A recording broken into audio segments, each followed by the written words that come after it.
Everyone's ranked the main Pokémon games before, but this isn't just about the mainline games, you know.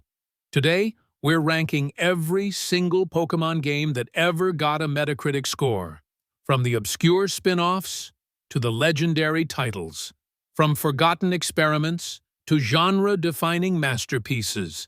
78 games, one definitive countdown. Let's dive in. Kicking things off at rock bottom. It's Pokémon Rumble Rush, sitting at a rough 42 on Metacritic. Released in 2019 for mobile devices, Rumble Rush was supposed to be a quick, action-packed spin on the Rumble formula. Instead, players got shallow gameplay, repetitive stages, and a serious lack of content.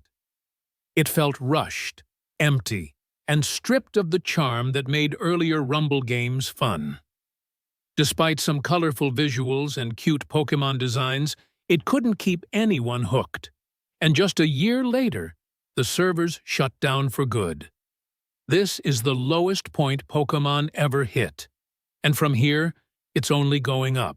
Next up, barely crawling ahead with a 46 on Metacritic, it's Pokémon Dash. Released in 2005 as one of the very first Pokémon games for the Nintendo DS, Dash tried something new. A racing game where you furiously dragged your stylus to move Pikachu across obstacle courses. Sounds fun on paper, but in practice, it was repetitive, clunky, and downright exhausting. The track designs were bland, the controls felt unresponsive, and the novelty wore off after just a few races. It was colorful, sure, and it made early use of the DS touchscreen, but almost no one was asking for Pokémon Kart Lite without the fun. A rough, forgettable experiment. But don't worry, the road gets much smoother from here. At number 76, sitting at a 47 on Metacritic, it's My Pokémon Ranch. Released in 2008 for WiiWare, Ranch was basically a glorified storage system where you could transfer Pokémon from Diamond and Pearl and then just watch them. There was almost nothing to actually do. No battles, no adventures, just your Pokémon bobbing around like awkward 3D models in a lifeless field. It could be charming for a few minutes, but the clunky visuals and lack of gameplay made it feel more like a tech demo than a real game. Fans expected something magical. What they got felt lazy and hollow. At least your Pokémon looked happy, even if players weren't. We're still near the bottom, but don't worry, the only way left is up.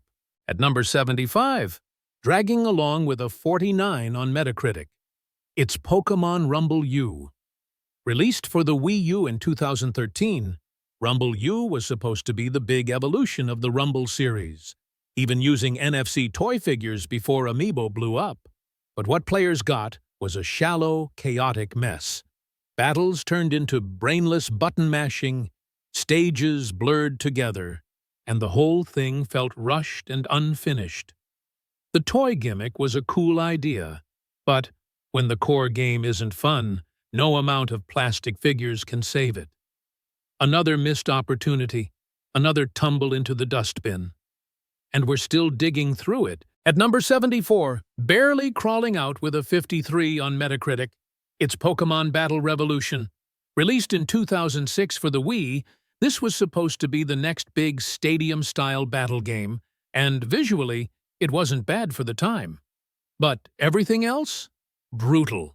No story, barely any single-player content, awkward online battles, and worst of all, you couldn't even build a decent team unless you owned Diamond or Pearl. Without a DS, this game was basically an empty shell. The announcer was the only saving grace. The battles were slow, and the whole thing felt like a downgrade from Pokémon Stadium years earlier. A flashy-looking mess, but a mess all the same. And yes, we're still knee-deep in disappointment. At number 73, barely floating up with a 54 on Metacritic, it's Pokémon Dream Radar. Released in 2012 for the Nintendo 3DS, this was an augmented reality minigame where you moved your console around to catch Pokémon floating in the air. It sounded cool in theory, but in practice, it was shallow, repetitive, and felt more like a tech demo than a real game. The big draw was catching special forms of legendaries, but outside of that, there was barely anything to do. Once the novelty of waving your 3DS around wore off, you were left with a forgettable bare-bones experience. Fun for about 10 minutes, and then straight into the dustbin with the rest. At number 72, surprisingly stuck at a 54 on Metacritic, it's Pokémon Mystery Dungeon, Explorers of Sky. Released in 2009 for the Nintendo DS, Explorers of Sky expanded on Explorers of Time and Darkness, adding new stories, Pokémon, and quality-of-life improvements. Critics at the time saw it as just a minor re-release, calling it repetitive and not different enough. But fans know no better.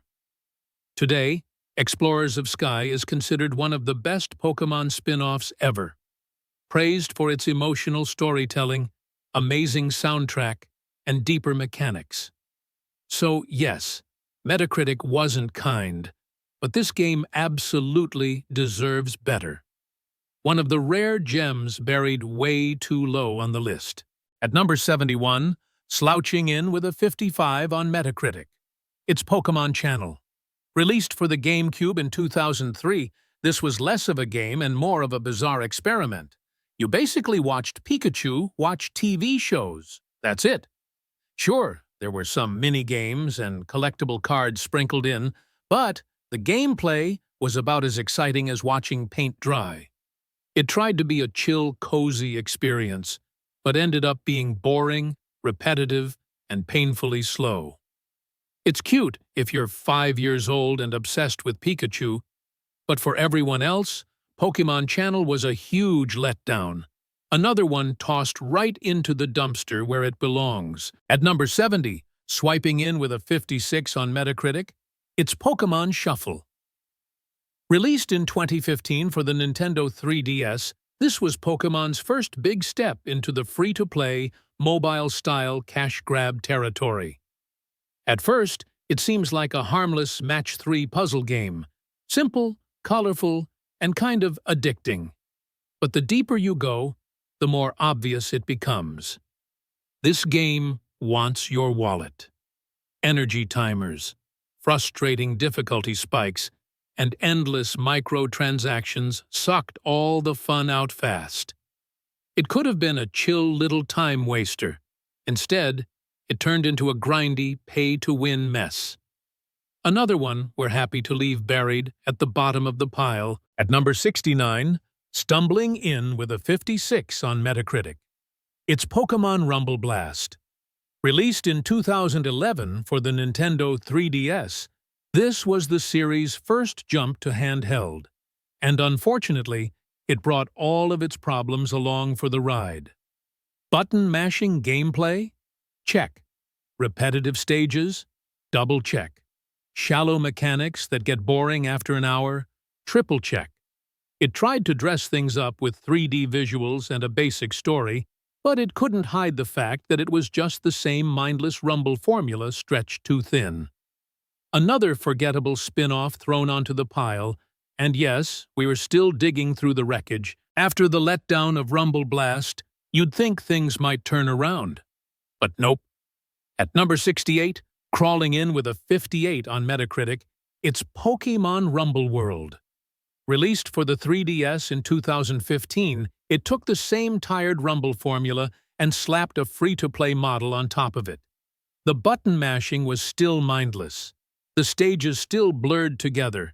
And now, you had a constant pressure to pay real money just to speed things up. It looked a little shinier, sure, but underneath, it was the same hollow experience all over again. By this point, even the charm of toy Pokémon couldn't save it. Another swing, another miss, and we're still nowhere near solid ground. And just when you think we're finally climbing out, here comes the original Pokémon Rumble, dragging itself in with a 59 on Metacritic. Released back in 2009 for WiiWare, this was where the whole Rumble mess started. At the time, it felt like a quirky little spin-off. Toy Pokémon, simple battles, fast-paced action. But even then, the cracks were obvious. The gameplay boiled down to endless button mashing. The enemy variety was laughable, and the depth just wasn't there. It had a certain mindless charm for a few hours, but that wore off fast. In hindsight, this was the blueprint for years of Rumble mediocrity. And looking back now, it's clear the disaster started here. Now here's where things start feeling completely backwards. At number 66, sitting at a 59, 5 whole points above Explorers of Sky, is Pokémon Mystery Dungeon, Gates to Infinity. Let that sink in. Explorers of Sky, one of the most beloved Pokémon spin-offs ever, got buried at 54, and this somehow ranks higher. Released in 2013 for the 3DS, Gates to Infinity stripped the Mystery Dungeon formula down to its most basic form. Only 5 starter Pokémon, fewer recruitable species, fewer dungeons, and a story that never quite landed emotionally. It looked nice, sure, but the gameplay was simplified, repetitive, and oddly soulless. This wasn't the next evolution of the series. It was a downgrade, and the fact that it's ranked above Sky feels like an insult. At ranks 65 and 64, tied with a 60 on Metacritic, we've got Pokémon Mystery Dungeon, Explorers of Time, and Explorers of Darkness. These two launched the legendary Explorers trilogy, and while they weren't quite the definitive version, they still delivered one of the richest, most emotional stories in the entire Pokémon franchise. Released in 2008 for the Nintendo DS, they introduced players to a world of time travel, betrayal, sacrifice, and surprisingly deep character arcs. Sure, some mechanics were clunky, and the difficulty could be brutal, but those flaws didn't stop fans from falling in love. Just like Sky, these games deserve a spot way higher on this list. A 60? That's not just underrated. That's almost disrespectful. At number 63, we've got the one that started it all. Pokémon Mystery Dungeon, Blue Rescue Team, sitting at a 62 on Metacritic. Released in 2006 for the Nintendo DS alongside Red Rescue Team on the GBA, this game introduced the concept of turning into a Pokémon and forming a rescue team to brave randomly generated dungeons. It was clunky, a bit unbalanced, and definitely rough around the edges. But it had something most spin-offs didn't: heart. The story caught players off guard with its emotional weight, and the music hit harder than it had any right to. Critics at the time didn't quite get it. But for many fans, this was their first taste of a Pokémon game that focused on storytelling over battling. Not a perfect game, but the beginning of something memorable. Sliding into number 62 with a 63 on Metacritic, it's Pokémon Duel. Released in 2017 for mobile devices, this was a digital board game where Pokémon acted like figurines with spinning wheels, dice rolls, and tactical positioning. Sounds weird? It was, but also kind of fascinating. It combined luck and light strategy in a way that somehow kept players coming back, at least for a little while. It had online battles, deck building, and a surprising amount of depth, buried under awkward tutorials, an ugly interface, and some brutal monetization. It was shut down in 2019, quietly fading away.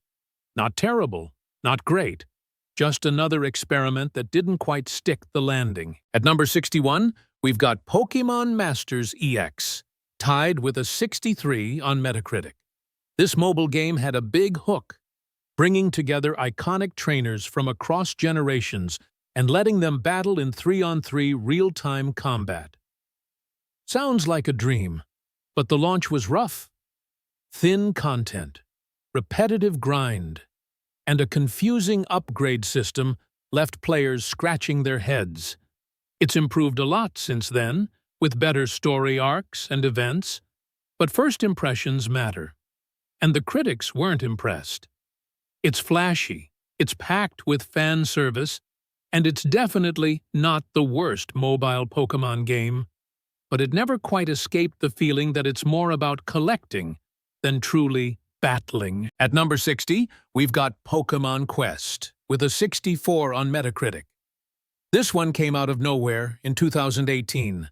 A free-to-play spin-off with a chunky voxel art style and auto-battling mechanics. It looked cute, played simply, and asked very little of your time or attention. You'd build a base, cook meals to attract Pokémon, and send teams on tap-and-watch missions. There's a sort of charm in how lightweight it is, and the art direction, while divisive, definitely stood out. But it didn't have the depth or staying power to hook players long-term. A fun little distraction for a few days, and then gone. Flopping into spot 59 with a 64 on Metacritic is Magikarp Jump. Released in 2017, this mobile game took one of the weakest Pokémon ever and made it the star of an entire game. The goal? Train your Magikarp to jump as high as possible in tournaments, before it's eaten by a Pidgeotto or retires. That's it. That's the game. It's silly, self-aware, and surprisingly charming in short bursts.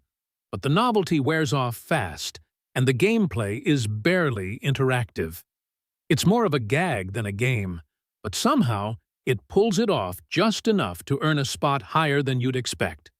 Ridiculous, repetitive, but undeniably Magikarp. At number 58, with a 64 on Metacritic, we have Pokémon Cafe Remix, originally launched as Cafe Mix. It's a puzzle game where you and a team of Pokémon run a cafe and solve touchscreen-based puzzles to serve customers. The art style? Adorable. The gameplay? Repetitive. It's built for bite-sized mobile sessions, but even then, the microtransactions and slow progression can wear you down fast. They rebranded it as Cafe Remix to improve the experience. And while it did add more features and polish, the core loop never got much deeper. A cozy, relaxing aesthetic wrapped around a pretty shallow puzzle grind. At number 57, Pokémon XD Gale of Darkness holds a shockingly low 64 on Metacritic. And honestly, this one hurts. Released in 2005 as a follow-up to Pokémon Colosseum, XD improved the battle system, expanded the Shadow Pokémon gimmick, and gave us one of the coolest box legendaries in Shadow Lugia. Critics called it too similar to its predecessor and too linear, but fans loved its darker tone, ambitious console mechanics, and the fact that it felt like a proper Pokémon RPG on the GameCube. It had rough edges and reused assets, but Gale of Darkness had style, and it still holds a loyal cult following to this day. Deserves way better than 64, but hey, at least we're out of the mobile pit stop. Let's dive into the most recent entry to hit the lower ranks, and one that stirred quite a bit of conversation. Landing at number 56 with a 65 on Metacritic is the Teal Mask, the first half of the DLC for Scarlet and Violet. Set in the peaceful Kitakami region, it introduced a handful of new Pokémon, a folktale-inspired story, and a refreshing countryside vibe. But critics weren't won over. The content felt light, the pacing dragged, and it did little to fix the base game's biggest flaws, especially those ever-present performance issues. The new characters were likable, and the setting had charm. But overall, the Teal Mask came across more like filler than a true expansion. It had potential, but potential doesn't always translate to polish. At number 55, we've got Red Rescue Team on the Game Boy Advance, somehow scoring 67 on Metacritic, slightly higher than Blue Rescue Team, despite being the exact same game on older hardware. Same story, same mechanics, same emotional gut punches, just without the dual-screen convenience and visual polish the DS version had. Why did it score better? Maybe expectations were lower on the GBA, or maybe critics appreciated the ambition more on the tail end of that system's life. Whatever the reason, Red Rescue Team is still a great intro to the Mystery Dungeon formula. Emotional, challenging, and way more memorable than its score suggests. It's the same journey, just in a slightly more pixelated format. At number 54, Pokémon Ranger. Guardian Signs clocks in with a 68 on Metacritic, the final entry in the often overlooked Ranger trilogy. Released in 2010 for the Nintendo DS, Guardian Signs took the signature capture loop mechanics and added new twists, including summoning legendary Pokémon via special symbols drawn on the touchscreen. It had one of the more fleshed-out stories in the series, with time travel, villainous plots, and a surprising amount of world-building. Still, critics found it repetitive and too similar to the earlier games, even if fans appreciated the refinements and new ideas. The Ranger series never broke into the mainstream, but this one gave it a strong send-off. Not amazing by score, but definitely a hidden gem if you liked something different from the usual formula. Also sitting at 68 on Metacritic, Shadows of Almia comes in at number 53, the second entry in the Ranger trilogy, and for many fans, the best one. It expanded everything from the original. Bigger maps, a more involved storyline, and a ton of quality-of-life improvements to the capture mechanics. You could finally choose your character's gender, partner Pokémon had unique field abilities, and the world of Almia felt way more alive and fleshed out. Critics still knocked it for being repetitive and not quite shaking up the core gameplay enough, but the charm, polish, and storytelling took a major leap forward. It didn't reinvent the wheel, but it definitely made it smoother to roll. A sleeper hit for the DS era, and proof the Ranger series had a lot more to offer than people gave it credit for. At number 52, we hit Pokémon Super Mystery Dungeon, sitting just shy of the 70s with a 69 on Metacritic. This one's a roller coaster. Released in 2015 for the 3DS, it promised the largest roster of recruitable Pokémon in the series, and delivered a grand, emotional storyline that rivals Explorers in scope. But, despite its narrative highs and stunning art direction, it was bogged down by a brutal early-game difficulty curve and sluggish pacing. Some loved its challenge and heart, others bounced off the grind. It's a mystery dungeon experience that shoots for the stars, even if it stumbles on the way there. Far from perfect, but undeniably ambitious. Now, let's talk about the game that literally changed the world, even if critics didn't exactly treat it like the revolution it was. Yep, you're seeing that right. Pokémon GO, the global phenomenon that had millions of people roaming the streets, parks, and cafes in the summer of 2016, got a 69 on Metacritic. Nice, maybe. Fair? Debatable. At launch, it was bare bones, missing features like trading, battling, and even a proper tracker. Critics judged it hard for that, but what they couldn't rate was its cultural impact, how it brought strangers together, got people exercising, and made Pokémon feel real for the first time. It's come a long way since then, with tons of updates and events that keep fans coming back. Even with a low score, this game lives in a tier of its own, because no other Pokémon title had the world this hooked. Breaking into the top 50 is Rescue Team DX for the Nintendo Switch. Another Mystery Dungeon entry stuck at 69 on Metacritic. It's a full remake of the original Red and Blue Rescue Team with gorgeous watercolor visuals and streamlined mechanics. The updated art style gave the game a storybook charm, and the added quality-of-life tweaks made it much smoother to play. But just like the others, critics still weren't impressed, calling it repetitive and too simplistic.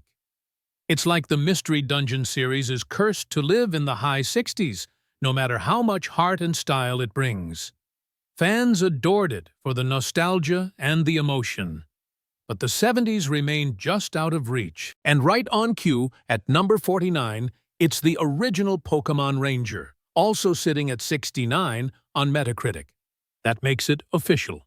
Not a single game from the Mystery Dungeon or Ranger series cracked the 70s. This was the game that introduced the wild capture on the touchscreen concept, making circles your new best friend, or your worst nightmare, depending on your stylus stamina. It was fresh, experimental, and had a surprisingly intense storyline for a spin-off. But it was also repetitive, and critics weren't sold on the core loop. Still, it paved the way for an entire sub-series, and for a lot of fans, it holds a unique nostalgic place. The score? Stuck just below the cut. The impact? Bigger than it gets credit for. We made it. After a long crawl through the 60s, Battle Trozei finally nudges us into the 70s with a clean 70 on Metacritic. This is the sequel to the original Pokémon Trozei, blending Match 3 puzzle gameplay with type matchups and a massive roster of Pokémon. It's fast, it's flashy, and surprisingly strategic. Chaining combos while factoring in type effectiveness isn't something you expect in a puzzle game. Still, as fun as it is, critics saw it as more of a side distraction than a must-play. But for puzzle fans and completionists, it's an underrated gem with just enough bite to leave a mark. And most importantly, it's the first game on this list to finally break that cursed 60s barrier. Next up at number 47 is Pokémon Unite, sitting right at 70 on Metacritic. And let's be honest, this one sparked more debates than most mainline titles. A Pokémon MOBA? No one saw it coming, but it hit hard and fast. With short 10-minute matches, slick visuals, and a surprising amount of competitive depth, Unite became a staple for casual players and esports hopefuls alike. But it didn't escape criticism. Monetization issues, character balancing problems, and a somewhat steep learning curve for new players all dragged its score down. Still, it's one of the most ambitious spin-offs in years, bringing real-time team battles to the Pokémon universe and actually making it work. Love it or rage quit it, Unite has earned its spot in the 70s. Let's dive into the second half of Pokémon Scarlet and Violet's DLC. And yep, it's also just hanging on at the bottom of the 70s tier. Following up on the Teal Mask, the Indigo Disc wraps up Scarlet and Violet's DLC story, and it holds steady at 70 on Metacritic. Set in the Blueberry Academy, this part leaned hard into battling, with a new Elite Four, a return of all starter Pokémon, and the ability to soar freely through the skies. It delivered more content, more challenge, and a better endgame experience than the base game ever did. But performance issues still lingered, and critics weren't ready to forgive how rough the engine was even after a full year. It's a solid send-off for Gen 9's journey, ambitious, nostalgic, and packed with content, but still stuck under the weight of the game's persistent flaws. Inching forward, but not quite redemption. Now we hit the core games that defined Generation 9, and, unsurprisingly, they land back-to-back on the list. At numbers 45 and 44, we've got the Gen 9 duo, Violet at 71, Scarlet at 72, barely edging each other out in one of the most controversial mainline releases to date. Scarlet and Violet brought massive changes, full open-world freedom, non-linear progression, and a new evolution of the Pokémon formula that should have been a huge leap forward. And in many ways, it was, with great character arcs, a standout story climax, and fresh mechanics like Terra types.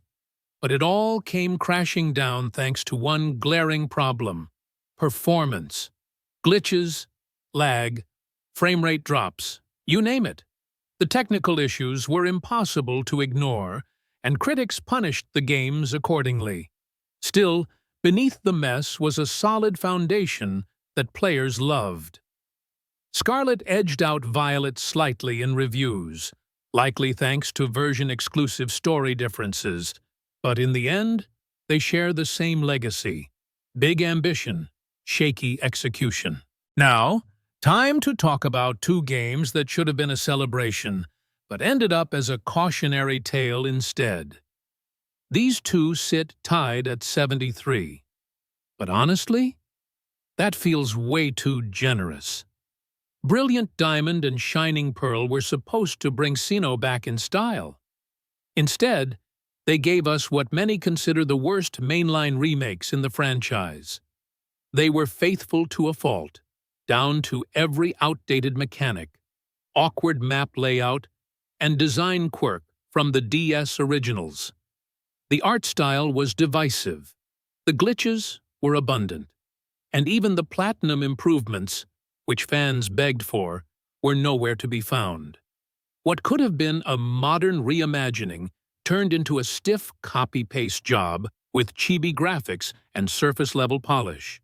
They sold well, sure, but the heart, the care, it just wasn't there. They weren't terrible, just crushingly average, when they could have been something great. Let's stay at 73 for just one more entry, but this time, it's a game that actually deserved more.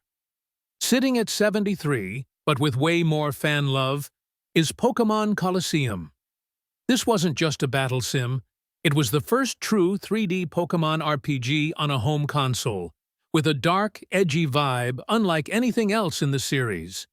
You didn't catch wild Pokémon, you snagged corrupted ones from enemy trainers.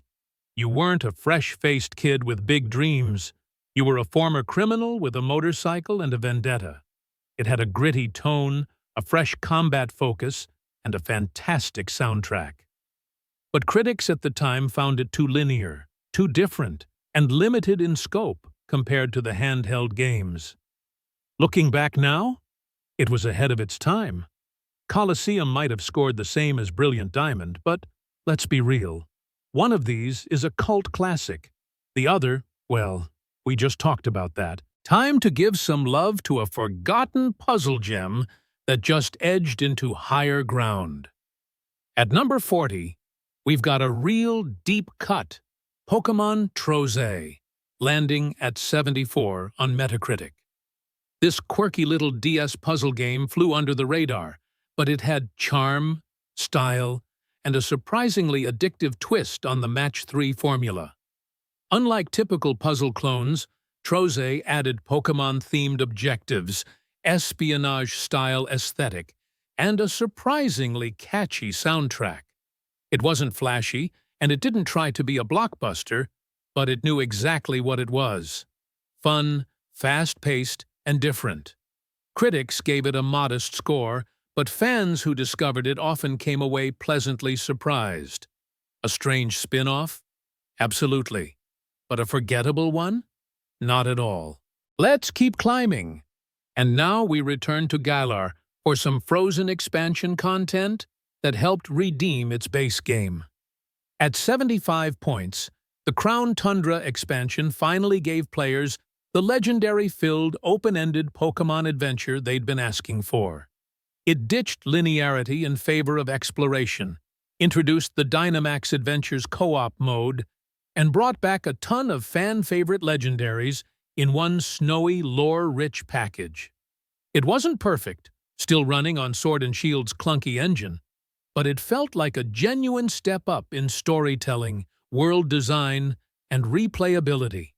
Critics and fans both saw this as the better half of Gen 8's DLC, offering real value and some long-overdue mythical content. Not quite top-tier, but a strong showing that helped Sword and Shield go out on a colder, yet classier note. Here's a fresh face on the list. A mobile game that's still new but already making waves. Tied with the Crown Tundra at 75, Pokémon trading card game Pocket is the newest contender in the Pokémon mobile arena, and it's off to a solid start. This isn't a full trading card simulator like Trading Card Game Live, but rather a stylish, bite-sized take on the Pokémon card collecting experience. Daily packs, flashy animations, and stunning card artwork make it feel more like a digital card album than a competitive game. And that's exactly the point. Critics praised it for being accessible and beautifully presented, while some noted it's still a little light on gameplay depth. But for a mobile trading card game fix, it does the job, with just enough polish and pull to keep players checking in every day. Not groundbreaking, but a smooth, sleek entry into the collectible Pokémon world. Sliding in at the same score, here's another underrated puzzler that quietly built a fan base. Also sitting at 75, Pokémon Picross combined the addictive logic of nonograms with the charm of Pokémon. And somehow, it worked. This free-to-start 3DS title challenged players to solve pixel puzzles to reveal Pokémon sprites, each with special abilities that could help you tackle tougher stages.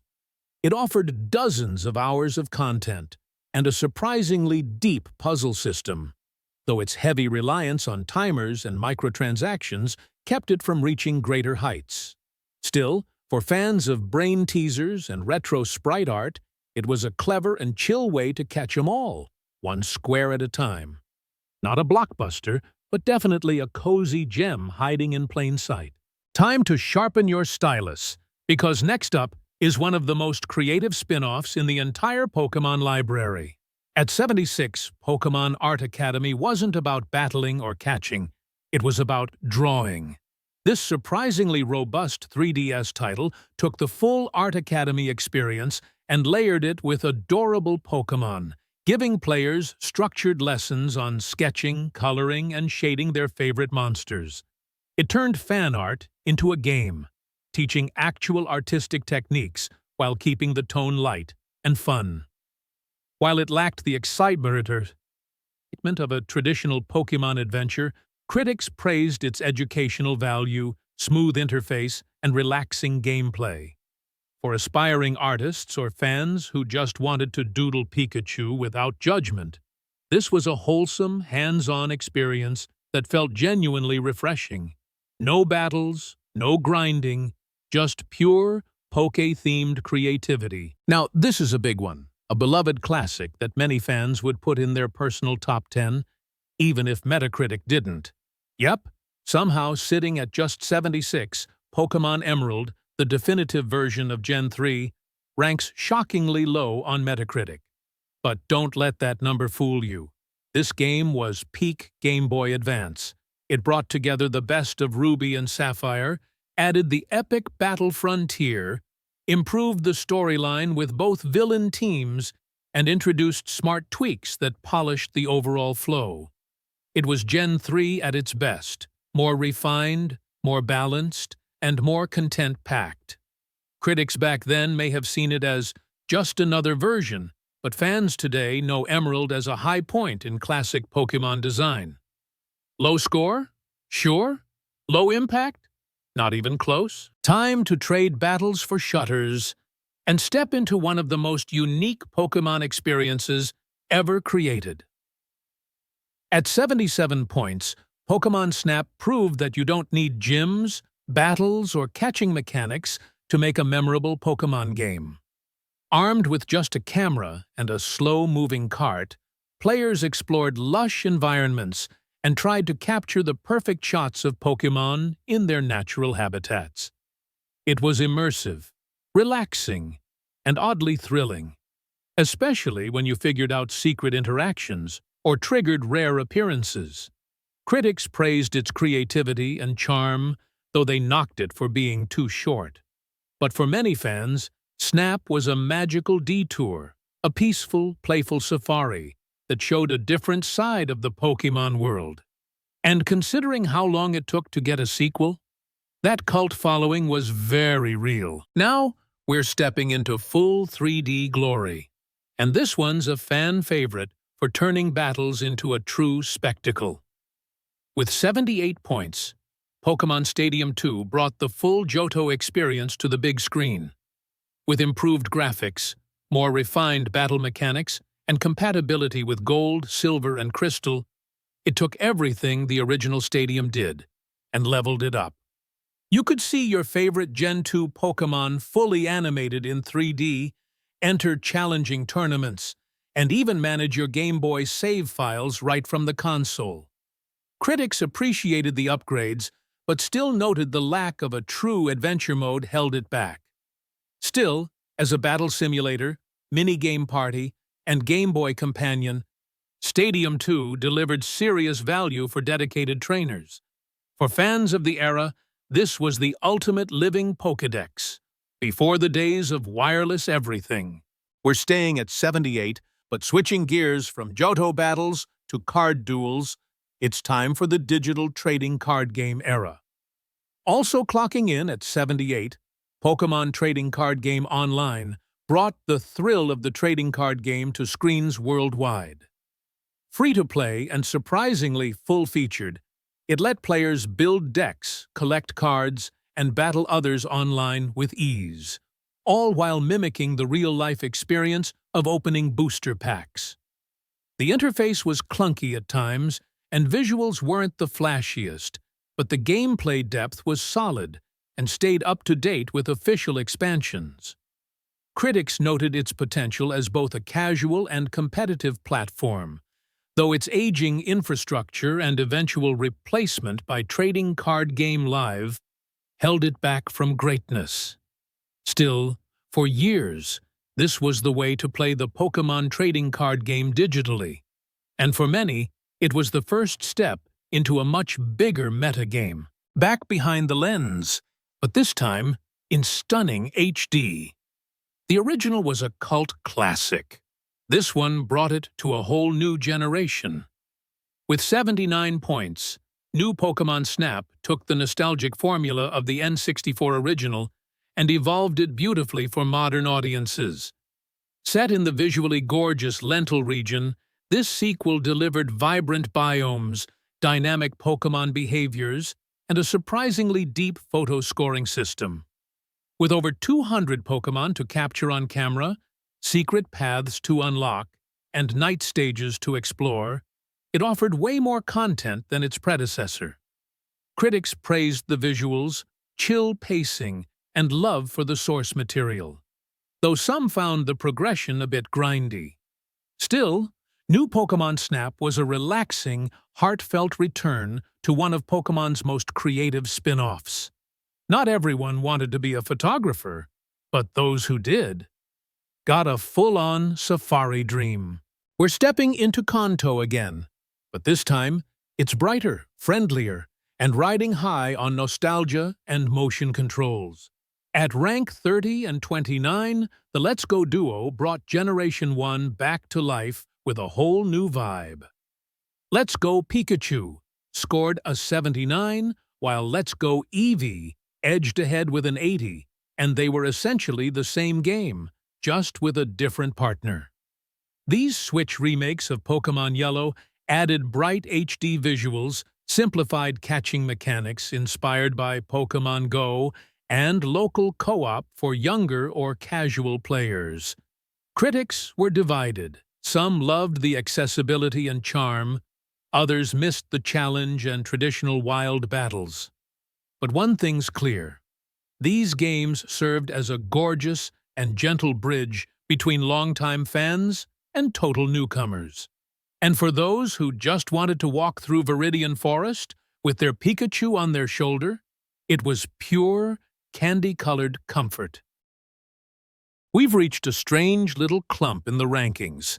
3 listings, same score, same game, but Metacritic insists they're separate. Yup, all 3 clock in at 80, but Metacritic lists Sword, Shield, and even the Duel Pack as separate entries. Let's be honest, it's the same core game across the board, with version-exclusive Pokémon and minor differences. When Sword and Shield launched, they were the first mainline games on a home console, and the leap to 3D was exciting, if a bit rough around the edges. Critics praised the streamlined mechanics, Dynamax battles, and the wild area's open exploration. But the limited Pokédex and some graphical shortcuts sparked controversy that still echoes today. Still, for many players, Sword and Shield were fun, fast, and full of personality, even if the journey didn't quite evolve the way fans hoped. And that dual pack listing? Probably just Metacritic trying to fill out the Pokédex. Now here's a pair that deserve to be linked, not just because they share a score, but because they form one of the boldest sequels in Pokémon history. Tied at 80, Black 2 and White 2 weren't just enhanced versions, they were full-on sequels, something Pokémon had never done before and hasn't really done since. Set 2 years after the events of the original Black and White, these games delivered a deeper story, returning characters, new areas, and one of the best post-game offerings in the series. Critics respected the ambitious approach, though some felt it didn't innovate enough beyond its predecessor to truly stand out. But among fans, these games are cult favorites. They took the Unova region, which was already rich with world-building, and doubled down, making it feel more alive, more dynamic, and more narratively connected than ever. Call them underrated, call them overlooked, but don't call them just another version. They were sequels done right. And now for one of the most unexpected crossovers in Pokémon history: feudal Japan, tactical warfare, and EV. Also scoring an 80, Pokémon Conquest is one of the strangest and most fascinating spin-offs in the entire franchise. A crossover between Pokémon and Nobunaga's ambition, this tactical RPG dropped you into the war-torn Ranci region, where warlords bond with Pokémon instead of soldiers. It sounds bizarre, and it is, but it works. Critics praised the deep strategy gameplay, surprisingly mature tone, and charming art style. It may have flown under the radar for many, but those who played it know Conquest wasn't just unique, it was brilliant. More people talk about a sequel to this game than most mainline entries. And let's be honest, turn-based war with a squad of Pokémon is something we never expected, but totally needed. Time to swap out battles for blocks and dive into one of the most addictive spin-offs the franchise ever dropped. Sliding in at 81, Pokémon Puzzle League took the formula of Panel de Pon, aka Tetris Attack, and gave it a fresh coat of Kanto paint. Released on the N64, it fused fast-paced, tile-matching gameplay with the aesthetics of the anime. Full voice acting, animated cutscenes, and even Ash Ketchum as the main character. Critics and fans alike praised its smooth controls, challenge modes, and deceptively deep mechanics. It was easy to learn, but hard to master. And once you got into the groove, dropping combos felt as satisfying as landing a critical hit. Not your typical Pokémon experience, but a cult classic that still holds up today. If you ever wanted to train your brain instead of your Pikachu, this was the game. We're still in spin-off territory, but this one's got tilt mechanics, Pokeballs, and flippers. And yes, it totally slaps. Also scoring an 81, Pokémon Pinball Ruby and Sapphire somehow made catching 'em all feel right at home in a pinball machine. It built on the original Pokémon pinball formula from the Game Boy Color, this time with sharper visuals, more Pokémon, and even better board design. The game combined real pinball physics with Pokémon mechanics. You'd battle and evolve Pokémon using flippers and bonus stages, all while racking up ridiculous scores. Critics appreciated the game's surprising depth and arcade-style replayability, even if it was a bit of a niche genre mashup. Whether you were a high-score hunter or just wanted to see cute pixel Pokémon zoom across the screen, Ruby and Sapphire Pinball delivered a fun, focused detour from the main series. A spin-off with real bounce, and still no true successor. Now we're entering the top 20, the elite tier of Pokémon games, where the scores start climbing and the legacy runs deep. But before we continue, if you've made it this far, kindly drop a like, leave a comment, and maybe even subscribe. This small gesture goes a long way in helping the channel grow, and it means the world. Now, back to the countdown. Back to where it all began, but with a fresh coat of GBA paint, wireless battles, and a brand new island adventure. Tied at 81, Fire Red and Leaf Green were the very first mainline remakes, and they set the bar. Rebuilding the original Red and Green on the Ruby and Sapphire engine, these versions didn't just modernize Gen 1 graphics and mechanics, they added entirely new post-game content with the Sevi Islands. That gave longtime fans a reason to revisit Kanto, and new players a polished way to start their Pokémon journey. Critics praised the faithful recreation, added features like the V's Seeker and that iconic wireless adapter. Remember that chunky GBA add-on? While some felt it played things a bit too safe, Fire Red and Leaf Green remain gold standards for how to remake a classic. They didn't reinvent the Pokeball, but they didn't need to. Time to revisit where Pokémon truly evolved for the first time. New hardware, new mechanics, and a whole new region to explore. Both clocking in at 82, Ruby and Sapphire were more than just Gen 3. They were Pokémon's bold first step onto the Game Boy Advance, bringing vibrant color, smoother animations, and a major generational shift. These games introduced double battles, natures, abilities, weather effects, and a stronger emphasis on version exclusivity, pushing strategy and team building to new heights. Critics admired the ambition, the visual leap, and the brand-new Hoenn region, filled with water routes, secrets, and legendary clashes between Kyogre and Groudon. That said, not everyone loved the heavy focus on surfing, but even so, Ruby and Sapphire helped push the series into a more competitive and layered experience. And let's not forget, this was the generation where Pokémon stopped being just cute creatures and started becoming meta-relevant beasts. Let's keep the Hoenn momentum going. Following right after the original Ruby and Sapphire, the 3DS remakes brought Hoenn back in style. Fully 3D, filled with mega evolutions, and featuring the soaring mechanic that let you fly over the entire region in real time. Alpha Sapphire clocked in at 82, matching its predecessor's score, while Omega Ruby edged slightly ahead at 83, possibly thanks to Groudon's dominant presence or version-exclusive hype. The new Delta episode gave the post-game a narrative boost, and Primal Reversion added even more drama to the legendary trio. Critics appreciated the expanded lore, updated visuals, and new mechanics, though a few still mourned the missing Battle Frontier. Still, these weren't just faithful recreations.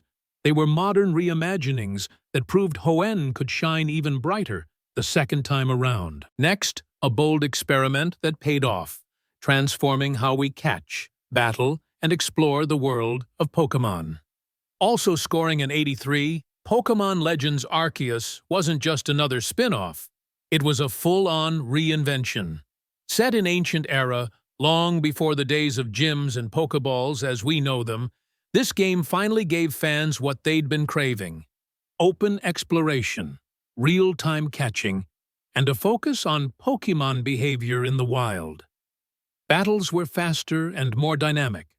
Side quests enriched the world, and the story offered a deeper look into Sinnoh's mythology, all wrapped in a raw, atmospheric package. Critics praised its ambition, addictive gameplay loop, and bold departure from the traditional formula. While the graphics drew some criticism, the gameplay was so fresh that many saw it as the future of the series. In a franchise often slow to evolve, Legends Arceus broke the mold and reminded everyone why they fell in love with Pokémon in the first place. Now for the definitive Sinnoh experience, refined, expanded, and remembered as one of the greatest third versions ever made. Tied at 83, Pokémon Platinum is what happens when a great game becomes even better.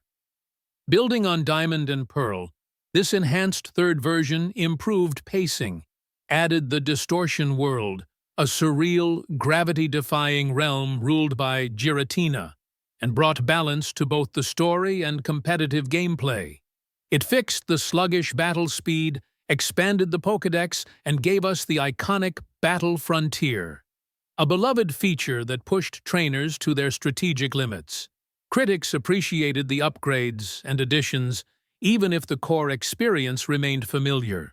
But for fans, this was the way to experience Sinnoh.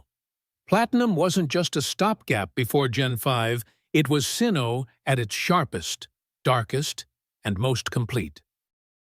The end of an era, and the final mainline Pokémon games on the 3DS went out with a bang.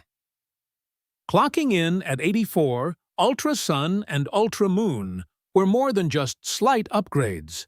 They were expanded, refined versions of Gen 7's Alola Adventure.